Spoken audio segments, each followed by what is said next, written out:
Hello everyone, so this week I'll be performing the BCA assay. So I'll be using this kit from Pierce to perform this assay. So this kit kind of consists of three components. The first is our reagent A, which will be mixing with the second component, reagent B. So you can kind of see the ingredients of reagent A. It's mostly a sodium carbonate, sodium bicarbonate solution. And our reagent B is a 4% copper 2 sulfate pentahydrate solution. So I'll be mixing these together to make our working reagent. And then finally, the last part of the kit is our protein standard, which is a 2 mg per ml BSA, or bovine serum albumin. So you can see here that I have 2 rows of tubes lined up, epinorphs lined up. So in the first row, I'm going to be setting up the actual standard curve. And in the bottom row, I'll be setting up our actual experimental for beta-gal. So with that, let's get started. So I'm going to follow the instructions detailed by the lab manual by first adding the DI water into each of the tubes. So starting with the first tube, I'm going to be adding 500, then 499, 498, 497, all the way down to 490 microliters of water, just so that we can set up our standards. So first, 500 microliters.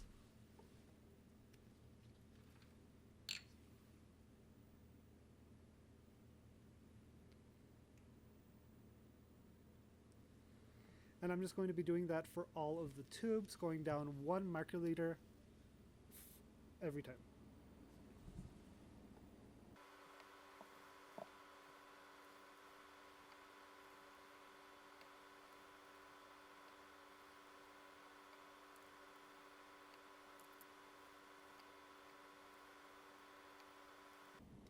And the last one is 490.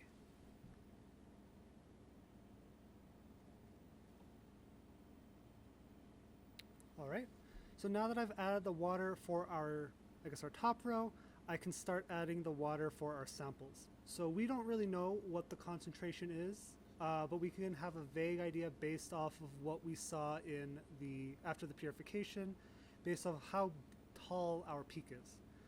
So I think we had a pretty decent amount of protein, but just in case, I'm going to want to test about 2 to 3 microliters. So we'll do 3 microliters for this test.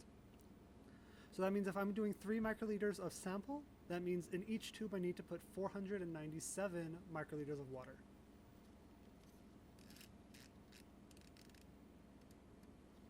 So I'll be adding 497 into each of these tubes. Alright. So we've added our water. The next thing we need to add is our protein. So in the top I have our BSA, and I'm just going to be adding 1 microliter. So in the first tube, it'll be 0 microliters, then 1 microliter, 2, 3, 4, all the way up to 10 microliters of the BSA. This way we can make our actual standard curve.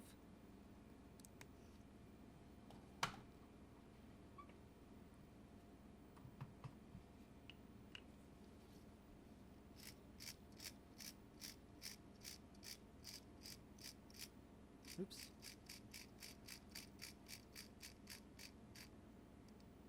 All right. So starting off with 1 microliter in the second tube,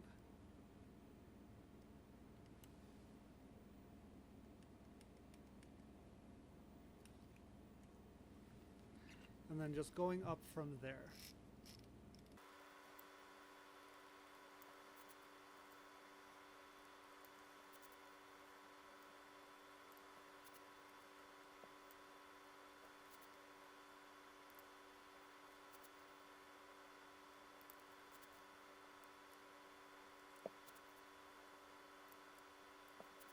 And finally, the last tube, which is 10 microliters of BSA.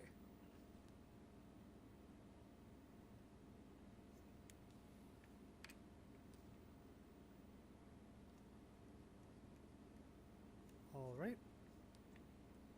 So now that I've set up these standards, the next thing I want to do is add the protein, our experimental protein, which is beta-gal, into our experimental tubes.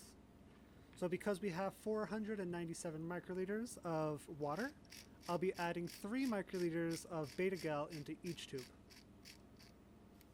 So 3.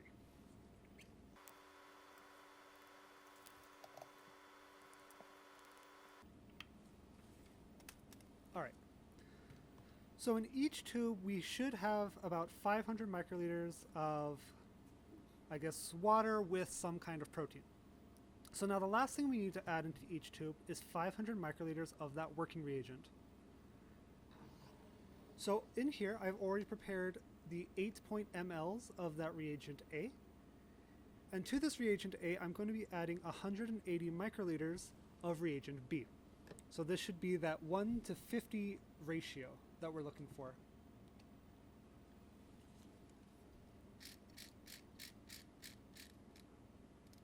So 180 microliters of our blue copper reagent B.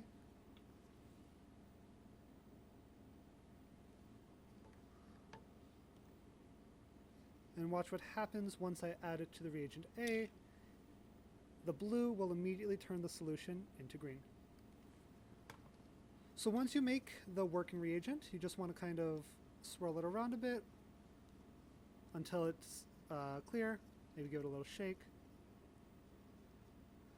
And there we have our working reagent. So, there's a crack. So, the moment you make this working reagent, you kind of need to work fast because the working reagent will immediately start to change, well, not immediately, but it will begin to change color from green to purple, which is indicative of the BCA assay working. So now that we've made it, I'm just going to quickly add 500 microliters into each Eppendorf. So to be quick, I'm just going to kind of put it right at the top. I don't want to touch the liquid at the bottom of the tube, so I can just kind of squirt it in and quickly use the same pipette tip. It also doesn't help that the tube is cracked, and I can see it kind of dripping out, but we should still have enough for the entire reaction.